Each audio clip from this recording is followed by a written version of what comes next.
सौरभ भारद्वाज जी के घर पर जो ईडी का रेड चल रहा है उसके पीछे केवल एकमात्र कारण है कि कल देश में प्रधानमंत्री जी की डिग्री को लेकर एक बहुत बड़ा खुलासा हो गया। देश के सामने आ गया कि प्रधानमंत्री जी की डिग्री झूठी है। देश के सामने आ गया कि प्रधानमंत्री जी ने डिग्री को लेकर झूठ बोला। भारतीय जनता पार्टी ने प्रधानमंत्री जी की डिग्री को लेकर झूठ बोला। तो अब इस फजीहत से ध्यान कैसे भटकाया जाए? चलो किसी के यहाँ रेड कर देते हैं। ईडी वालों को पूछा जी कोई केस होगा, रेड बताओ किसके यहाँ करनी है। बोले जी अरविंद जी के यहाँ भी हो चुकी, सत्येंद्र जैन के यहाँ भी हो चुकी, मनीष सिसोदिया जी के यहाँ हो चुकी। बोले सौरभ भारद्वाज के केस का क्या हुआ?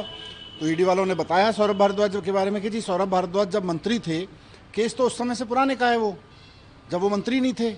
तो बोले कोई बात नहीं, ध्यान तो भटकेगा। तो ध्यान भटकाने के लिए, प्रधानमंत्री जी की डिग्री के मसले से ध्यान भटकाने के लिए सौरभ भारद्वाज जी के घर पर रेड की जा रही है ईडी की।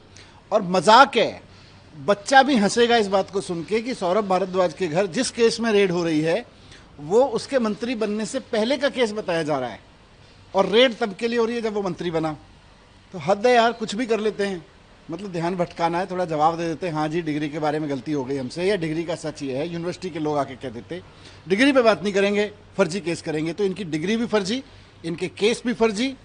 सत्येंद्र जैन का केस जैसे देखा आपने, सारा का सारा केस फर्जी निकला, वैसे ही इनके सारे केस भी फर्जी निकलेंगे और अंत में देखना सब फर्जी निकलेंगे भारतीय जनता पार्टी के लोग। लेकिन ईडी का जैसे जो इतिहास है, जो बताते हैं कि जब भी कार्रवाई होती है तो भ्रष्टाचार के गंभीर मसले को लेकर ईडी का हमेशा दावा रहता है कि हम कार्रवाई करते हैं। ईडी का केवल एक ही मसला रहता है कि भारतीय जनता पार्टी उनको कह दे कि भाई देश का ध्यान भटकाना है। प्रधानमंत्री जी की डिग्री पे जो बहुत फोकस कर रहा है देश, सोशल मीडिया से लेके मीडिया तक में, इंटरनेशनल मीडिया तक में चर्चा हो रही है कि एक देश का प्रधानमंत्री झूठी डिग्री के मामले में एक्सपोज हो रहा है।